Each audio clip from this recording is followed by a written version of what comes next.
அனைவருக்கும் வணக்கம். பேசு தமிழா பேசு நடத்தக்கூடிய சனாதன தமிழர் சங்கமும் 2025 மற்றும் பேசு தமிழா பேசுவின் 5வது ஆண்டு விழா இந்த வருடம் டிசம்பர் மாதம் 25ஆம் தேதி வியாழக்கிழமை அன்னைக்கு சென்னை சேத்பட்டில் இருக்கக்கூடிய சின்மயா ஹெரிடேஜ் சென்டர்ல அமைந்திருக்கக்கூடிய தபோவன் ஹால்ல நடக்க இருக்குது. நிறைய ஆளுமைகள் உரையாற்ற இருக்காங்க. மறக்காம அவசியம் கலந்துக்கோங்க. பேசு தமிழா பேசுவினுடைய ஒட்டுமொத்த குடும்பமும் உங்களை வரவேற்க அன்போடு டிசம்பர் 25 வியாழன் அன்று சென்னை சேத்பட்டில் இருக்கக்கூடிய சின்மயா ஹெரிடேஜ் சென்டர்ல தபோவன் ஹால் வாசல்ல காத்துட்டு இருப்போம். நன்றி, வணக்கம். நியூஸ் டிஎன் நேயர்களுக்கு வணக்கம். நம்ம தினமுமே என்னென்ன விஷயங்கள் நடக்குது அப்படின்ற அப்டேட்டை மக்களுக்கு கொடுத்துட்டு இருக்கோம். அந்த வகையில இன்னைக்கு பேச வேண்டிய சில விஷயங்கள் என்ன அப்படின்னா, திமுக செய்யக்கூடிய, அதாவது இவங்க மக்களுக்கு இந்த 4.5 ஆண்டுகள்ல கிட்டத்தட்ட ஆட்சியே முடிய போகுது, இன்னும் 2-3 மாசம் தான் இருக்கு. இந்த 5 ஆண்டுகள்னே வச்சுக்கலாம். 5 ஆண்டுகள்ல மக்களுக்காக என்னெல்லாம் செஞ்சிருக்காங்க அப்படின்னு பார்த்தோம்னா ரொம்பவே குறைவு. ஆனா விளம்பரத்துக்காக பண்ணிருக்க செலவு ரொம்ப அதிகம். விளம்பரத்துக்கு பண்ண செலவுல மக்களுக்கு பண்ணியிருந்தா கூட நல்லது நடந்திருக்குமேப்பா, மக்கள் கொஞ்சமாவது சந்தோஷமா இருந்திருப்பாங்க அப்படின்ற ஒரு குற்றச்சாட்டை தான் திமுக மேல தொடர்ந்து எழுத நம்மளால பார்க்க முடியுது. அந்த மாதிரி திமுக செய்த விளம்பரங்களையும் அது போக என்னென்ன நடந்திருக்கு அப்படின்ற அரசியல் அப்டேட் எல்லாம் கொடுக்க போறோம். அதெல்லாம் பார்க்கறதுக்கு முன்னாடி நம்ம பேசு தமிழா பேசோட 5வது ஆண்டு விழாவும் சனாதன தமிழர் சங்கமும் வருகிற டிசம்பர் 25ஆம் தேதி வியாழக்கிழமை சேத்பட்ல இருக்கக்கூடிய சின்மயா தபோவன அரங்கில் நடக்க இருக்கு. அங்க நாங்க எல்லாருமே வரோம். அது மட்டும் இல்லாம பல ஆளுமைகள் வராங்க. அவங்க பேசுறதையும் எங்களையும் பார்க்கணும்னு நினைச்சீங்கன்னா கண்டிப்பா மறந்துடாம டிசம்பர் 25ஆம் தேதி அங்க வந்துருங்க. நாங்களும் வரோம், பார்க்கலாம். என்னென்ன நடந்திருக்குன்றத பாத்துடலாம். அதாவது ஒரு 2 நாளுக்கு முன்னாடி வடக்கு மண்டல இளைஞரணி நிர்வாகிகள் கூட்டம் நடந்தது இல்லையா? அந்த நிர்வாகிகள் கூட்டம் நடக்கிறதுக்காக லாரியா மணல் அள்ளிட்டு போயிருக்காங்க அப்படின்னு சொல்லிட்டு பல விவசாயிகள் குற்றம் சாட்டியிருக்காங்க. ஸோ இதுக்காக மணல் அள்ளுறாங்க அப்படின்னா இவங்களுடைய ஆட்சியில எவ்வளவு ஊழல் நடந்திருக்கும். நாங்க எத்தனையோ விஷயம் சொல்றோம், அது எதுவுமே காது கொடுத்து கேட்க மாட்டீங்க. அங்க கூட்டின கூட்டம்லாம் ஒரு கூட்டம் சொல்லிட்டு மணல் அள்ளிட்டு போயிருக்காங்க. அந்த கூட்டத்துல ஆட்கள் இல்லை அப்படின்னு சொல்லிட்டு ஸ்கூல் படிக்கிற பசங்களை உட்கார வச்சிருக்காங்க. இதெல்லாம் உங்களுக்கு தெரியுமா அப்படின்ற மாதிரி விவசாயிகள் அவங்களுடைய குற்றச்சாட்டை எழுப்பியிருக்காங்க. அது ஒரு பக்கம் இருக்கும்போது கன்னியாகுமரி மாவட்டம் இருக்கு இல்லையா? நீ வேற இப்போ ஒரு விஷயம் சொல்லியிருந்த, திமுக ஆட்சி அமைஞ்சு 4.5 வருஷம், அதாவது 5 வருஷம்னே எடுத்துக்கலாம், 5 வருஷம் ஆயிடுச்சு. இது வரைக்கும் மக்களுக்கு என்ன செஞ்சாங்க அப்படின்னு எட்டி பார்த்தோம் அப்படின்னா ஏதோ கிணத்துக்குள்ள போட்ட ஒரு சின்ன கல்லு மாதிரி தான் இருக்கு அப்படின்ற மாதிரி ஒரு விஷயம் சொல்லியிருந்தேன். ஸோ அது மாதிரி தான் மக்களுக்காக நிறைய விஷயம் செய்யறோம்னு சொன்னாங்க. ஆனா இந்த பக்கம் பார்த்தோன்னா கன்னியாகுமரி மாவட்டத்துல ரேஷன் பொருட்களை மக்களுக்கு தேவையான அந்த அரிசி பருப்பு எல்லாத்தையுமே மூட்டையா ஒரு கார்ல எடுத்துட்டு போற மாதிரியான ஒரு காட்சி வெளியாகி இருக்கு. அதுவும் அதிகாரிகளுடைய சம்மதத்தோட எடுத்துட்டு போயிருக்காங்க அப்படின்னு ஒரு குற்றம் சாட்டியிருக்காங்க. ஆமா, நீ சொன்ன மாதிரி தான் இந்த நிர்வாகிகள் கூட்டம் நடந்துச்சு இல்லையா? அங்க இவங்க பொதுவாகவே தாவேக்காவை சேர்ந்த தொண்டர்களை தற்கூரிகள் கூட்டம், கொள்கை கிடையாது, இவங்களுக்கு கோட்பாடு கிடையாது, மரத்துக்கு மரம் தாவுவாங்க, மேல இருந்து குதிப்பாங்க, ஒரு தலைவரை எப்படி அணுகணும் தெரியாது, ஒரு மீட்டிங்ல எப்படி நடந்துக்கணும் தெரியாது, இந்த மாதிரியான தற்கூரிகள் கூட்டம் தான் தாவேக்கா அப்படின்ற ஒரு குற்றச்சாட்டை திமுக தொடர்ந்து வைக்கிறத நம்ம பார்த்துட்டே தான் இருக்கோம். அந்த மாதிரி தான் இந்த நிர்வாகிகள் கூட்டம் நடந்துச்சு இல்லையா? அங்க காம்பவுண்ட் போட்டிருக்காங்க. அவங்க தலைவர்கள் பேசுறதை கேட்க முடியாத திமுக தொண்டர்கள் அங்கிருந்து எகிரி குதிக்கிறத நம்மளால பார்க்க முடிஞ்சது. இது ஏதோ கணக்கு காட்டுவதற்காக கூட்டப்பட்ட கூட்டம் கிடையாது. நம்முடைய எதிரிகள் போடுகின்ற தப்பு கணக்க சுக்குநூறாக உடைக்கின்ற கூட்டம் இங்க வந்திருக்கக்கூடிய இளைஞரணி கூட்டம், கொள்கை கூட்டம். ஆரம்பத்துல தற்கூரிகள் கூட்டம்னு என்ன காரணத்துக்காக அவங்க தொண்டர்களை தற்கூரிகள்னு சொன்னாங்களே, அதே செயல்ல தான் திமுக தொண்டர்களும் ஈடுபடுறாங்க. அப்போ இவங்களும் தற்கூரிகள் கூட்டம் தானே அப்படின்ற ஒரு கேள்விதான் பொதுமக்கள் மத்தியில எழும்புது. அது போக அங்க பேசும்பொழுது என்னென்ன சொன்னாங்க, என்னென்ன பேசினாங்க அப்படின்றத நம்ம நேத்திக்கே பார்த்தோம். அமைச்சர் ரகுபதி இருக்காரு இல்லையா?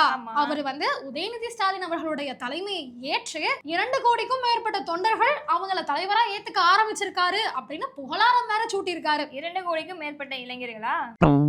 ஆமா. இப்ப இந்த கூட்டத்திலேயே இளைஞர்களுக்கு சீட்டு வேணும், இளைஞர்களுக்கு தான் முன்னுரிமை கொடுக்கணும் அப்படின்ற மாதிரியான ஒரு விஷயத்தை முன்னிறுத்தி இருந்தாரு. ஆமா, இது கேள்விப்பட்ட உடனே இன்னொரு செய்தியும் வந்தது. இளைஞர்களுக்காக 40 தொகுதிகளை ஒதுக்கணும் அப்படின்ற மாதிரி உதயநிதி அவர்கள் கேட்டதா ஒரு தகவல் வெளிவந்தது. 40 தொகுதிகளை இளைஞர்களுக்காக ஒதுக்கிட்டாங்க அப்படின்னா கூட்டணி கட்சிகளுக்கு எத்தனை தொகுதி கொடுப்பாங்க? இல்ல அந்த கட்சியில இருக்கக்கூடிய மூத்த அமைச்சர்களுக்கு, மூத்த நிர்வாகிகளுக்கு எத்தனை தொகுதி கொடுப்பாங்க? உங்களையே நம்பி இருக்காங்களே இவ்வளவு மக்கள், அவங்களுக்காக நீங்க என்ன பண்ண போறீங்க? இதுவரைக்கும் உங்க 2 பேருக்கு நான் என்ன பண்ணிருக்கேன்?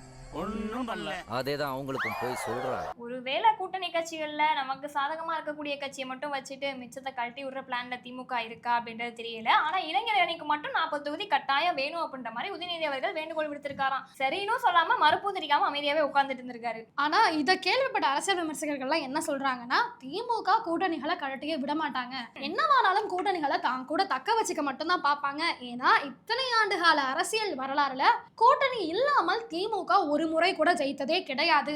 அதிமுக கூட கூட்டணி இல்லாம ஜெயிச்சிருக்காங்க. ஆனா திமுக ஜெயிச்சதுக்கான சாத்தியமும் இல்ல, வரலாறும் கிடையாது. அந்த வரலாறு மாறப்போவதும் கிடையாது. அவங்க ஜெயிக்கிறாங்க அப்படின்னா அதுக்கு முழுக்க முழுக்க காரணமே இந்த கூட்டணி கட்சிகள் தான். இவங்க வந்து தன்னை சிறுபான்மையினருக்கான தலைவர் அப்படின்னு சொல்லி பல இஸ்லாமிய கட்சிகள் இருக்கும் இல்லையா, இஸ்லாமிய கட்சிகளையும் சாதி கட்சிகளையும் அது போக கிறிஸ்தவ கட்சிகள் ஒரு சில கட்சிகள் இருக்கும் இல்லையா, அது எல்லாத்தையுமே தான் கூட இணைச்சிட்டு சிறுபான்மையினருடைய ஓட்டை வாங்கி தான் இத்தனை ஆண்டுகளா ஜெயிச்சிட்டு இருந்தாங்க. ஆனா இந்த தேர்தல்ல அதுக்கும் ஒரு கொட்டு விழுந்துருச்சு. ஏன்னா தாவேகா தலைவர் விஜய் அரசியலுக்கு வந்துட்டாரு, கட்சி ஒண்ணு ஆரம்பிச்சுட்டாரு. அவர் கட்சி ஆரம்பிச்சு 1.5 வருஷம் தான் ஆனாலும் கூட அவருடைய வருகை இங்க பல பேருக்கு ஒரு எதிர்பார்ப்பா தான் இருந்துச்சுன்னே சொல்லலாம். மக்கள் பலருமே வந்து அவர் பக்கம் திரும்பினதையுமே பார்க்க முடிஞ்சது. வெற்றி பெறுவாரான்னு கேட்டா கண்டிப்பா கிடையாது. ஆனா ஓட்டுகளை பிரிக்கிறதுக்கான வாய்ப்பு அதிகமா இருக்கு. யாருக்கு போற ஓட்டுகளை பிரிப்பாரு அப்படின்னா நிச்சயமா திமுகவுக்கு போகக்கூடிய ஓட்டுகளை தான் பிரிப்பாரு அப்படின்றாங்க. ஏன்னா சிறுபான்மையினர் பாதி பேரு தாவேகாக்கு ஓட்டு போடுறதுக்கான நிறைய வாய்ப்புகள் இருக்கு. அதுவும் இல்லாம இந்த மீனவ கிராமங்கள்ல இருக்கக்கூடிய மக்களுக்கு இதுவரைக்கும் திமுக எதுவுமே செய்யல, இனியும் செய்ய போறது கிடையாது. ஏன்னா மீனவர்களுக்கெல்லாம் வீடு கட்டித்தரேன், அதாவது கல்லு வச்ச கான்கிரீட் வீடு கட்டித்தரேன், எல்லாருக்கும் அந்த மாதிரி செய்யறோம்னு சொல்லியிருந்தாங்க. ஆனா இதுவரை செய்யவே இல்லை. அடிக்கடி இலங்கை கடற்படையினால தமிழக மீனவர்கள் கைது செய்யப்படுறாங்க. அதுக்கும் இவங்க எந்த விதமான நடவடிக்கையுமே எடுக்கல. அந்த ஒரு காரணத்தால மீனவர்களுடைய ஓட்டும் தாவேகாக்கும் அதிமுக பாஜக கூட்டணிக்கும் தான் விழுவதற்கான வாய்ப்பு அதிகமா இருக்கு. திமுக தோல்வி அடைவதற்கான வாய்ப்பு அதிகமாகவும் இருக்கு அப்படின்னு பல அரசியல் விமர்சகர்கள் அவங்களுடைய கருத்துக்களை முன்வைக்கிறதையும் நம்மளால பார்க்க முடிஞ்சது. அதிமுக சார்பில் விருப்ப மனுக்கள் வந்து தாக்கல் செய்ய ஆரம்பிச்சிட்டாங்க. எத்தனை பேர் வந்து வரீங்களோ வாங்க அப்படின்ற மாதிரி விண்ணப்பங்கள் வாங்க ஆரம்பிச்சிருக்காங்க. இந்த செய்தி வந்த உடனேயுமே இதை பொறுக்க முடியாத திமுக நிர்வாகிகள், அதாவது ரகுபதி அமைச்சர் இருக்கார்ல, சட்டத்துறை அமைச்சர், அவர் கூட என்ன சொல்றாரு அப்படின்னா, எங்க அதிமுக நிர்வாகிகள் எல்லாரும் கட்சியை விட்டு வெளியே போயிருவாங்களோ அப்படின்ற பயத்துல இவங்க வந்து விண்ணப்பங்கள் கொடுக்க ஆரம்பிச்சிட்டாங்க. ஆனா நாங்க அப்படி கிடையாது, விண்ணப்பங்கள்லாம் கொடுக்க மாட்டோம். ஏன்னா எங்களுக்கு தெரியும் திமுக கட்சியில இருந்து ஒருத்தருமே போக மாட்டாங்க அப்படின்னு சொல்லி தெரியும். அங்க பாருங்க நிலைமைய, ஏற்கனவே அதிமுகவும் பாஜகவும் உடையிற நிலைமையில இருக்கு, ஒரு நாள கூட்டணின்னு சொல்லிட்டு நாங்க சொல்லிட்டு தான் இருக்கோம் அப்படின்ற மாதிரி ஒரு விமர்சனம் வச்சிருக்காரு. இங்க ஊடக தரப்புல இருந்து என்ன கேள்வி கேட்கறாங்க அப்படின்னா, திமுகக்குன்னு ஒரு 3 கூட்டணி கட்சிகள் இருக்கு, 3 ஒரு 4-5 கூட்டணி கட்சிகள் இருக்கு. அதுல வந்து கம்யூனிஸ்ட் கட்சியும் காங்கிரஸ் கட்சியும் ஒண்ணு. இப்போ காங்கிரஸ் கட்சி இங்க இருக்கிறதா தாவேகாக்கு போறதா அப்படின்ற குழப்பத்திலே இருக்காங்க. போகலாமா வேண்டாமா அப்படின்னு சொல்லிட்டு தலைமை கிட்ட கேட்கிற ஒரு ஐடியால இருக்காங்க.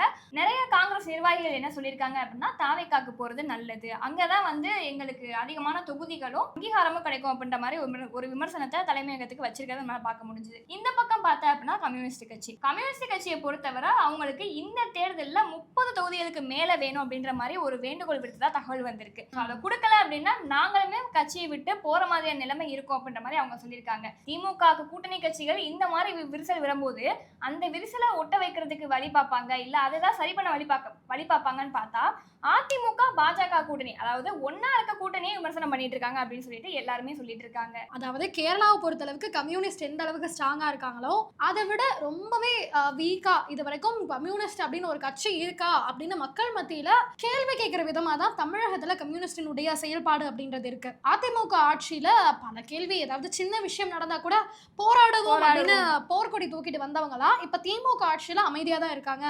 எத்தனையோ அராஜகங்கள் நடக்குது, மக்களுக்கு எதிரான பல கொடுமைகள் நடந்துட்டு இருக்கு, ஆனா இப்போ ரொம்பவும் அமைதியா இருக்காங்க. இந்த கோவன் ஒரு பாடகர் இருக்காரு இல்லையா, அதிமுக ஆட்சியில இருக்கும்போது, அம்மா அவர்கள் ஆட்சியில இருக்கும்போது ஊருக்கு ஊரு சாராயம், தள்ளாடுது தமிழகம், ஊத்தி கொடுத்த உத்தமைக்கு போயசில கொண்டாட்டம் அப்படின்னு ஒரு பாட்டெல்லாம் பாடி அவ்வளவு எழுச்சிகரமா போராட்டத்திலாம் ஈடுபட்டாரு. இந்த ஆட்சியில டாஸ்மாக் கடன்றது இல்லையா, ஏன்னா பாக்குறாரா பார்க்கலையா அப்படின்றது தெரியல. ஆனா திமுக ஆட்சி வந்த பிறகு எத்தனையோ ஊர்கள்ல புதிதாக டாஸ்மாக் கடைகள் திறக்கப்பட்டது அப்படின்ற ஒரு விஷயத்தையுமே நம்ம கேள்விப்பட்டுதான் இருக்கோம். அப்படி இருந்தும் கூட கம்யூனிஸ்ட் சேர்ந்த யாருமே எந்த விதத்திலையும் பெருசா குரல் கொடுக்கல. அப்படி இருக்கிறவங்களுக்கு எப்படி 30 சீட்டு கொடுக்க முடியும்? ஏன்னா ரொம்ப ஆக்டிவா இருக்காங்க, பரபரப்பா இருக்காங்க அரசியல் காலத்துல, அப்படின்னாலே அவங்களுக்கு திமுக ஒற்றை இணக்க எண்ணில் தான் சீட்டு கொடுக்கும். கம்யூனிஸ்ட் இருக்காங்களா இல்லையா அப்படின்றதே தெரியல. அவங்களுக்கு எப்படிப்பா 30 சீட்டு கொடுக்க முடியும் அப்படின்ற கேள்வியுமே எழுந்துட்டு இருக்கு அப்படின்ற மாதிரி தான் சொல்றாங்க. பொறுத்திருந்து தான் பார்க்கணும், கம்யூனிஸ்டும் காங்கிரஸும் இவங்க கூட தான் கூட்டணியில் இருப்பாங்களா இல்ல அங்கிருந்து விலகி வேற எங்கேயாவது போவாங்களா அப்படின்றத. இதுல இன்னொரு பிளான் வேற போட்டிருக்காங்களா, அதாவது இங்க இல்ல, தமிழகத்துல இல்ல, கேரளால இப்ப உள்ளாட்சி தேர்தல் நடந்து முடிஞ்சது இல்லையா, நம்ம வந்து பாஜக வரக்கூடாது, அந்த இடத்துல பாஜக இருக்கக்கூடாது அப்படின்ற ஒரு காரணத்துக்காக எதிரிக்கு எதிரி நண்பன் அப்படின்ற மாதிரி காங்கிரஸும் கம்யூனிஸ்டும் கூட்டணியில சேர போறாங்களாம் கேரளால. அப்படி சேர்ந்தாவது பாஜகவை விரட்டி அடிக்க முடியுமா அப்படின்றத பிளான் பண்றாங்க அப்படின்ற மாதிரி ஒரு தகவல் வெளிவந்தது. ஆமா, ஏற்கனவே தமிழ்நாட்டை பொறுத்தளவுக்கு காங்கிரஸும் கம்யூனிஸ்டும் கூட்டணியில தான் இருக்காங்க. ஆனா கேரளால அப்படியே எதிர் இவங்களுக்கு அவங்களும் போட்டியா தான் போட்டுட்டு இருந்தாங்க. ஒரு வேளை பாஜக விரட்டணுன்ற எண்ணத்துல கூட்டணி வச்சாலும் கூட இனிமேல் அது செல்லுபடி ஆகாது. ஏன்னா திருவனந்தபுரம் அப்படின்றது தமிழ்நாட்டுக்கு எப்படி சென்னையோ அந்த மாதிரி கேரளாக்கு திருவனந்தபுரம். ஒரு தலைநகரத்துடைய உள்ளாட்சி தேர்தலையே பாஜக ஜெயிச்சிருச்சு அப்படின்னா மக்கள் விழிக்க ஆரம்பிச்சுட்டாங்க. நம்ம சேனல்லே வந்து ஆர்ச்சி பிஷப் ஃபாதர் சாமுவேல் அப்படின்றவர்கிட்ட இன்டர்வியூ எடுத்திருந்தோம். அவர் ஒரு கிறிஸ்தவர். அவர் என்ன சொல்லியிருந்தாரு அப்படின்னா, பொதுவாக பாஜக வந்து இந்துக்களுக்கான கட்சி அப்படின்ற ஒரு பெயரை தான் மக்கள் எல்லாம் சொல்லிட்டு இருக்காங்க. இதை பற்றி என்ன நினைக்கிறீங்க அப்படின்னு கேட்கும்பொழுது அதுக்கு அவர் என்ன சொல்லியிருந்தாரு அப்படின்னா, இது இந்துஸ்தான் தானே, இந்தியாவில் இருக்கக்கூடியவங்கள இந்தியர்கள் அப்படின்னு சொன்னா ஹிந்துஸ்தான்ல இருக்கக்கூடியவர்கள் ஹிந்துன்னு சொல்றதுல தப்பில்லை. நானும் ஒரு ஹிந்து தான். தமிழ்நாட்டில் இந்துக்களுடைய எண்ணிக்கை அப்படின்றது அதிகம், சிறுபான்மையோட எண்ணிக்கை அப்படின்றது குறைவு. ஆனால் கேரளாவை எடுத்துக்கிட்டோம்னா அப்படியே ஆப்போசிட்டா மாறும். அங்க இருக்கக்கூடிய தலைநகர பாஜக ஜெயிச்சிருச்சு அப்படின்னா அவங்க இந்துக்களுக்கானவங்க கிடையாது, மக்களுக்கானவங்க, மக்களுக்கு நல்லது செய்ய தான் வந்திருக்காங்க அப்படின்றத மக்கள் புரிஞ்சுக்க ஆரம்பிச்சிட்டாங்க. வரக்கூடிய சட்டமன்ற தேர்தல் தமிழ்நாட்டிலையும் இந்த மாற்றம் ஏற்படும் அப்படின்றத அவர் அடிச்சு சொல்லியிருந்தாரு. ஸோ பொறுத்திருந்து தான் பார்க்கணும் தமிழ்நாடு சட்டமன்ற தேர்தல் எந்த மாதிரியெல்லாம் போக போகுது, யாருக்கு வெற்றி வாய்ப்பை தரும் அப்படின்றத. ஸோ இதுவரை என்னெல்லாம் நடந்திருக்கு அப்படின்ற செய்திகளை உங்ககிட்ட பகிர்ந்துக்கிட்டோம். நாளைக்கு என்னெல்லாம் நடக்க போகுது அப்படின்ற செய்தியை நாளைக்கான பதிவில் பார்ப்போம். நன்றி. அனைவருக்கும் வணக்கம். பேசு தமிழா பேசு நடத்தக்கூடிய சனாதன தமிழர் சங்கமும் 2025 மற்றும் பேசு தமிழா பேசுவின் 5வது ஆண்டு விழா இந்த வருடம் டிசம்பர் மாதம் 25ஆம் தேதி வியாழக்கிழமை அன்னைக்கு சென்னை சேத்பட்டில் இருக்கக்கூடிய சின்மயா ஹெரிடேஜ் சென்டர்ல அமைந்திருக்கக்கூடிய தபோவன் ஹால்ல நடக்க இருக்குது. நிறைய ஆளுமைகள் உரையாற்ற இருக்காங்க. மறக்காம அவசியம் கலந்துக்கோங்க. பேசு தமிழா பேசுவினுடைய ஒட்டுமொத்த குடும்பமும் உங்களை வரவேற்க அன்போடு டிசம்பர் 25 வியாழன் அன்று சென்னை சேத்பட்டில் இருக்கக்கூடிய சின்மயா ஹெரிடேஜ் சென்டர்ல தபோவன் ஹால் வாசல்ல காத்துட்டு இருப்போம். நன்றி, வணக்கம்.